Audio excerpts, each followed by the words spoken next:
Hello दोस्तों, नमस्कार, राधे राधे। आज हम आपके लिए आंवला नवमी की व्रत कथा लेके आए हैं। कार्तिक मास के शुक्ल पक्ष की नवमी को आंवला नवमी का या अक्षय नवमी कहा जाता है।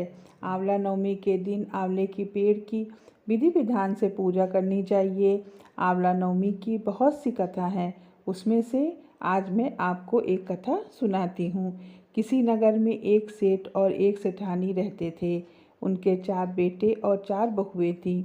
सेठ जी के पास बहुत सा धन था। सेठानी जी का एक नियम था, वो रोज एक सोने का आंवला दान में देती थी, उसके बाद ही भोजन करती थी। सेठानी जी और सेठ जी का जीवन बहुत ही सुख से बीत रहा था। चारों बहुओं ने आपस में बात की, अगर माँ जी रोज ऐसे ही सोने का आंवला दान देंगी तो हमारे पास कुछ नहीं बचेगा, ऐसे तो सब खत्म हो जाएगा। चारों बहुओं ने आपस में सलाह ली और सास के पास गईं। बोली, माँ जी, अगर आप रोज एक सोने का आंवला दान देंगी तो हमारा सारा धन चला जाएगा, तो आप ऐसा करिए, सोने का आंवला दान ना करके सादा आंवला दान किया करिए। सेठानी ने अपने बहुओं की बात मान ली और रोज सादा आंवला दान करने लगी। कुछ समय बाद बहुओं को सादा आंवला दान करना भी अखरने लगा, तो उन्होंने सेठानी जी को आंवला दान करने से मना कर दिया। यह सुनकर सेठ और सेठानी को बहुत ही दुख हुआ। वो अपना घर छोड़ के जंगल चले गए।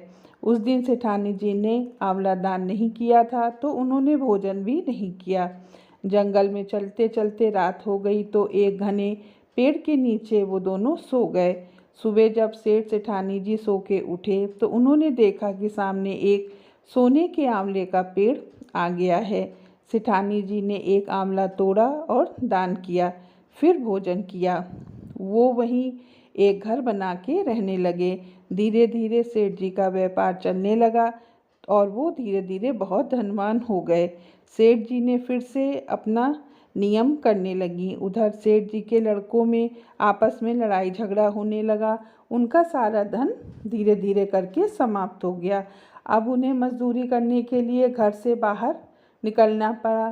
काम के तलाश में घूमते घूमते वो वहाँ पहुँचते हैं जहाँ पे सेठ सेठानी जी रहते हैं। उन्होंने वहाँ पे सुना कि एक सेठानी रोज़ सोने का आंवला दान देती हैं, तो वो लड़के सोचने लगे कि कहीं ऐसा तो नहीं ये हमारे ही माँ बाप हों, लेकिन उनके पास तो कुछ भी नहीं था, तो ये कैसे हो सकते हैं। लेकिन वो काम की तलाश में सेठ जी के पास जाते हैं। सेठ जी को देखकर सभी उनके पैर पकड़ के माफ़ी मांगने लगते हैं। पिताजी, हमें माफ़ कर दीजिए, क्योंकि उस घर में जो कुछ भी था वो आपकी किस्मत से था, हमारा कुछ भी नहीं था। हमने धन के लालच में आके आपको घर से जाने को कहा था, तो हमें आप माफ़ कर दीजिए।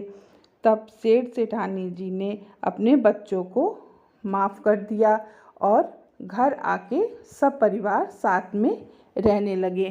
कहते हैं कि आंवला के पेड़ के नीचे पूजा करने से और भोजन करने से विष्णु भगवान और शंकर जी बहुत ही प्रसन्न होते हैं और